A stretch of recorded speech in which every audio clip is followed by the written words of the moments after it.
15:12. Ito ang aking utos. Magtibigan kayo gaya ng pag-ibig ko sa inyo. Hindi tayo manaya na magbukid, anuan, o palagbawin ang tagubilin ni Jesus. Hindi tayo manaya, wala tayong karapatan para baguhin ito. Yung mag-ibigan kayo gaya ng pag-ibig ko sa inyo. At paano pinakita ng ating Panginoon ang kanyang pagmamahal? Diyan, 13 kasundan. Walang pag-ibig na hiligpas, pag-ibig ng isang tao ang dami ng pinagbuhay para sa kanya. Sinasabi ito ng ating Panginoon doon sa tunay. Ang tunay na pag-ibig. Isang tao nag-aalay ng pinagbuhay para sa kanya. Literally, hindi naman siguro yung buhay na buhay. Pero kung minsan, di ba? May mga insidente na nangyayari na sinalo ng isa. Yung bala, sinalo ng isa. Yung saksa, sinalo ng isa. Kung ano man yun, para dun sa isa. Pag-aalay ng buhay dahil sa pagmamahal. No? Nakadalasan, hindi naman gano'n ang nangyayari. No? O kaya, yung pagmamahal na ito na pag-aalay ng buhay, yung ating pagmamakasakin at paglilingkod sa ating kapwa.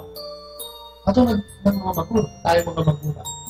Diba madalas natin, talagang ginagawa natin yan. Out of love. Kung kakainin mo, isusubo mo, ibibigay mo sa iyong nana, sa iyo. Yung pagbibili mo ng gamit na mahalaga sa iyo, ay bibigay mo pang mo na para sa iyo. Mga bagay na ginagawa natin, out of love. Sa asawa, ganun din. Ang paglikuran ng ating asawa na walang hindi. At may mga babae, maghahamon sa bahay. Naghaadaan at dilig mo, pagdating natin. Lahat ng ayos na ginagawa. Kung kaya tayo naman bilang mga lalaki, dapat mahal natin ang ating sasabihin. Kung magitan ng paglilipod din, mahanap na may kabubuhay para sa ating asawa at para sa ating mga anak. Pag-ibig, nag-aalay ng kanyang buhay.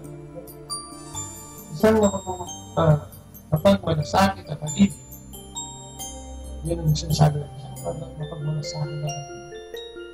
Hindi lamang paglalaan ng ating oras, pagbabahagi, o pagbibigay ng ating karunungan.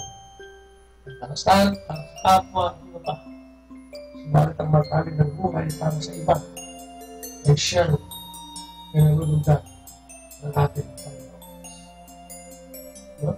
Isang mapagmalasakit ang pag-ibig. Time, talent, treasure. No? Karunungan, pagdasal. No? Ito tayo pinagdadasal natin ang mga mahal natin. Mga kaluluwa nga ng mahal natin. Pinagdadasal din natin. No?